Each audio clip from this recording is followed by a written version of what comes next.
ಈ 10 ದಿನ, ಮುಂದಿನ 10 ದಿನ 7 ಜನ ಆರೋಪಿಗಳಿಗೆ ರಾತ್ರಿ ಹೊತ್ತು ನಿದ್ದೆ ಬರುತ್ತಾ ಇಲ್ವಾ ನನಗಂತೂ ಗೊತ್ತಿಲ್ಲ. ಯಾಕೆಂದರೆ ಒನ್ಸ್ ಏನಾದರೂ ಜಾಮೀನು ರದ್ದಾಗ್ಬಿಟ್ರೆ ಮತ್ತೆ ಜೈಲಿಗೆ ಹೋಗಬೇಕಲ್ಲ.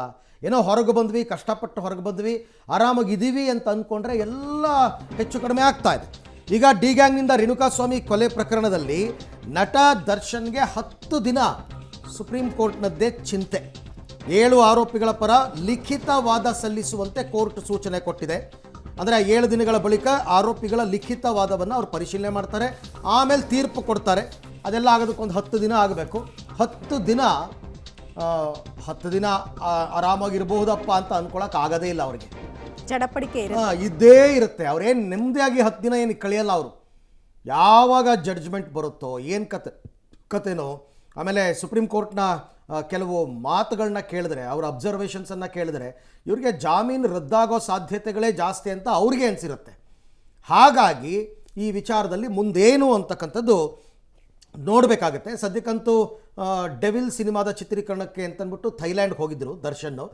ಇವತ್ತೇನೋ ಬರ್ತಾ ಇದ್ದಾರೆ ಅಂತಂದ್ಬಿಟ್ಟು ಸುಪ್ರೀಂ ವಿಚಾರಣೆ ಸಂದರ್ಭದಲ್ಲಿ ಥೈಲ್ಯಾಂಡ್ನಲ್ಲಿದ್ದರೂ ಅವರಿಗೆ ಆಯಾ ಕ್ಷಣದ ಮಾಹಿತಿ ಹೋಗ್ತಾ ಇರುತ್ತೆ, ಏನೇನಾಯಿತು ಎಲ್ಲ ಗೊತ್ತಿರುತ್ತೆ. ಇವತ್ತು ಥೈಲ್ಯಾಂಡ್ನಿಂದ ವಾಪಸ್ ಆಗ್ತಾ ಇದ್ದಾರೆ. ದರ್ಶನ್ ಆ್ಯಂಡ್ ಫ್ಯಾಮಿಲಿ, ಅವರ ಪತ್ನಿ ಮತ್ತು ಪುತ್ರನನ್ನು ಕೂಡ ಕರ್ಕೊಂಡು ಹೋಗಿದ್ರು. ಅವರು ವಾಪಸ್ ಆಗ್ತಾ ಇದ್ದಂತೆ ವಕೀಲರ ಭೇಟಿಗೆ ದರ್ಶನ್ ಏನೋ ನಿರ್ಧಾರವನ್ನು ಮಾಡಿದ್ದಾರಂತೆ. ಅಲ್ಲೇ ಡೆಲ್ಲಿಗೆ ಬಂದು ಬೇಕಾದ್ರೆ ಅಲ್ಲೇ ಮೀಟ್ ಮಾಡಬಹುದು. ತೀರ್ಪಿನ ಬಗ್ಗೆ ವಕೀಲರ ಜೊತೆ ಚರ್ಚೆ ಮಾಡ್ತಕ್ಕಂಥ ಸಾಧ್ಯತೆ ಇದೆ ಅಂತ ಹೇಳಲಾಗ್ತಾ ಇದೆ. ಸಿದ್ಧಾರ್ಥ ದವೆ ಹಿರಿಯ ವಕೀಲರು ಇವ್ರ ಪರವಾಗಿ ಮಾತನಾಡಿರೋದು. ತೀರ್ಪೇನಾದರೂ ವ್ಯತಿರಿಕ್ತವಾದರೆ ಮುಂದಿನ ತೀರ್ಮಾನಗಳೇನು ಮಾಡಬೇಕು, ಜೈಲಿಗೆ ಹೋಗೋ ಸಂದರ್ಭ ಬಂದರೆ ಏನು ಪ್ಲ್ಯಾನ್ಸು, ಬೇರೆ ಯಾವುದಾದ್ರೂ ಅವಕಾಶಗಳಿದೆಯಾ ಅಂತೆಲ್ಲ ಒಂದಷ್ಟು ಚರ್ಚೆಯನ್ನು ಮಾಡ್ತಾರಂತೆ. ಸುಪ್ರೀಂ ವಿಚಾರಣೆ ಬಗ್ಗೆ ಈಗಾಗಲೇ ಅವರಿಗೆ ಆಯಾ ಕ್ಷಣದ ಮಾಹಿತಿ ಹೋಗಿರುತ್ತೆ, ಅಫ್ಕೋರ್ಸ್ ಹೋಗಿರುತ್ತೆ. ಗೊತ್ತಿಲ್ಲ ಏನಾಗುತ್ತೆ ಅಂತಂದ್ಬಿಟ್ಟು. ಪವಿತ್ರ ಗೌಡ ಕೂಡ ನಿನ್ನೆ ಬೆಳಗ್ಗೆ ಗುರು ರಾಘವೇಂದ್ರ ಸ್ವಾಮಿ ಫೋಟೋವನ್ನು ಹಾಕ್ಬಿಟ್ಟು ಎಲ್ಲ ದೇವ್ರ ಮೇಲೆ ಭಾರ ಹಾಕಿದ್ದೀನಿ ಅನ್ನೋ ರೀತಿಯಲ್ಲಿ ಒಂದು ಪೋಸ್ಟ್ ಮಾಡಿದರು. ನೋಡೋಣ ಮುಂದೇನಾದರೂ ಆಯ್ಕೆಗಳು ಇದೆಯಾ ಅಂತ. ಆಯ್ಕೆಗಳೇ ಕ್ಷೀಣ ಅಂತ ಈ ಬಗ್ಗೆ ಮತ್ತಷ್ಟು ಮಾಹಿತಿ ನನ್ನ ಕೊಲೀಗ್ ಶಬೀರ್ ಅವರಿಂದ ಪಡ್ಕೊಳ್ಳೋಣ. ಶಬೀರ್, ಈಗ ಥೈಲ್ಯಾಂಡಿಂದ ವಾಪಸ್ ಆಗ್ತಕ್ಕಂಥ ದರ್ಶನ್ ಏನು ಮಾಡಬಹುದು? ಯಾಕೆಂದರೆ ಅವ್ರಿಗೆ ಆಯ್ಕೆಗಳು ತುಂಬ ಇಲ್ಲ ಅಂತ ನನ್ನ ಪ್ರಕಾರ. ಸುಪ್ರೀಂ ಕೋರ್ಟ್ ಜಡ್ಜ್ಮೆಂಟ್ ಏನು ಬರುತ್ತೆ ಅದರಂತೆ ನಡ್ಕೋಬೇಕಾಗತ್ತೆ. ಬಟ್ ಏನಾದರೂ ಪಾಸಿಬಿಲಿಟೀಸ್ ಇದೆಯಾ, ಪ್ರಯತ್ನಗಳಾಗಬಹುದಾ ಅಂತ? ಅರವಿಂದ್, ಸದ್ಯಕ್ಕೆ ಆ ರೀತಿಯಾದಂಥ ಯಾವುದೇ ಆಪ್ಷನ್ಸ್ಗಳು ಕಾಣಿಸ್ತಾ ಇಲ್ಲ. ಸುಪ್ರೀಂ ಕೋರ್ಟ್ ಒಂದು ವೇಳೆ ಏನಾದರೂ ಬೇಲನ್ನು ರದ್ದು ಮಾಡಿದ್ರೆ ಜೈಲಿಗೆ ಹೋಗಬೇಕಾಗಿರುವಂಥದ್ದು ಅನಿವಾರ್ಯ ಆಗುತ್ತೆ. ಇಲ್ಲಿ ಒಂದೇ ಒಂದು ಆಯ್ಕೆ ಅವ್ರ ಮುಂದೆ ಇರುವಂಥದ್ದು, ವಾಪಸ್ ಜೈಲಿಗೆ ಹೋಗ್ಲಿಕ್ಕೆ ಸುಪ್ರೀಂ ಕೋರ್ಟ್ ಒಂದಿಷ್ಟು ಕಾಲಾವಕಾಶವನ್ನು ಕೊಡುತ್ತೆ. ಫಾರ್ ಎಕ್ಸಾಂಪಲ್ 1 ವೀಕ್ ಅನ್ಕೊಳ್ಳಿ. ಆ 1 ವೀಕ್ ಸಮಯವನ್ನು ಸ್ವಲ್ಪ ಎಕ್ಸ್ಟೆಂಡ್ ಮಾಡ್ಕೋಬೇಕು. ಬೇರೆ ಬೇರೆ ಕಾರಣಗಳನ್ನು ಕೊಟ್ಟು ಎಕ್ಸ್ಟೆಂಡ್ ಮಾಡ್ಕೋಬಹುದು. Some medical reasons, some professional reasons ಏನಾದರೂ ಕೊಟ್ಬಿಟ್ಟು ಆ ಒಂದು ಕೆಲಸಗಳನ್ನು ಮುಗಿಸ್ಕೊಂಡು ಆಮೇಲೆ ಅವರು ಸರೆಂಡರ್ ಆಗಲೇಬೇಕಾಗುತ್ತೆ ಒಂದು ವೇಳೆ ಜಾಮೀನು ರದ್ದಾದರೆ. ಇನ್ನೇನು ಜಾಮೀನು ಮುಂದುವರೆದ್ರೆ ಯಾವುದೇ ರೀತಿಯಾದಂಥ ಆತಂಕಗಳಿಲ್ಲ, ಸಮಸ್ಯೆಗಳಿಲ್ಲ. ಅವರು ಈಗ ಹೇಗಿದ್ದಾರೆ ಹಾಗೆ ಆರಾಮಾಗಿರ್ಬೋದು, ಅದರಲ್ಲಿ ಏನು ತೊಂದರೆಗಳಿಲ್ಲ. ಒಂದು ವೇಳೆ ಜಾಮೀನು ರದ್ದಾದರೆ ಮಾತ್ರ ಸುಪ್ರೀಂ ಕೋರ್ಟ್ ಒಂದು ಡೆಡ್ಲೈನ್ ಅನ್ನು ಫಿಕ್ಸ್ ಮಾಡುತ್ತೆ.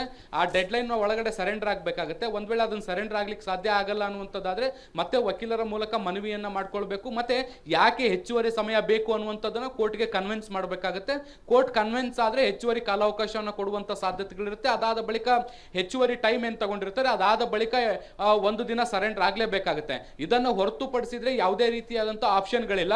ಮತ್ತೆ ವಾಪಸ್ ಜೈಲಿಗೆ ಹೋದ ಮೇಲೆ ಮತ್ತೆ ಒಂದು 15 ದಿನನೋ ಅಥವಾ ಒಂದಿಷ್ಟು ಸಮಯ ಕಳೆದ ಮೇಲೆ ಬೇರೆ ಯಾವುದಾದ್ರೂ ಬೇಸ್ ಮೇಲೆ, ಆ್ಯಂಗಲ್ಗಳ ಮೇಲೆ ಬೇಲ್ಗೆ ಅಪ್ಲೈ ಮಾಡ್ಕೊಳ್ಳಿಕ್ಕೆ ಸಾಧ್ಯ ಇರುತ್ತೆ. ಈಗಾಗಲೇ ಮೆಡಿಕಲ್ ಏನು ಬೇಲ್ ಕ್ಲೈಮ್ ಮಾಡಾಗಿದೆ. ಅವರು ವೈದ್ಯಕೀಯ ಕಾರಣಗಳನ್ನು ಕೊಟ್ಟು ಏನು ಬೇಲ್ನ ತೆಗೆದುಕೊಳ್ಬೇಕಾಗಿತ್ತು ಅದು ತೆಗೆದುಕೊಂಡಿದ್ದಾರೆ. ಅದು ತೆಗೆದುಕೊಂಡು ಹೊರಗಡೆ ಬಂದ ಮೇಲೆ ಅವ್ರು ಯಾವುದೇ ರೀತಿಯಾದಂಥ ಆಪರೇಷನ್ ಅದು ಇದು ಯಾವುದನ್ನು ಕೂಡ ಮಾಡಿಸಿಲ್ಲ.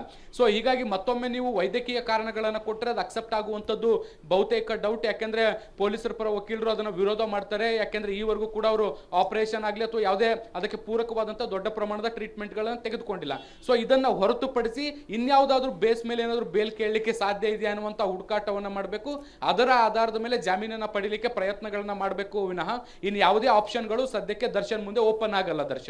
ಅರವಿಂದ್, ಓಕೆ, ಥ್ಯಾಂಕ್ ಯು ತಮ್ಮೆಲ್ಲ ಮಾಹಿತಿಗೆ ಶಬೀರ್, ಧನ್ಯವಾದ. ಸದ್ಯಕ್ಕಂತೂ ಇನ್ನು 10 ದಿನ ಒಂಥರ ತೂಗುಯ್ಯಾಲೆ ಮತ್ತೆ ಹೇಳದ್ನಲ್ಲ ವಿಪರೀತ ಟೆನ್ಷನ್ ಅಲ್ಲಿ ಅವರು ಕಾಲ ಕಳಿಬೇಕಷ್ಟೇ.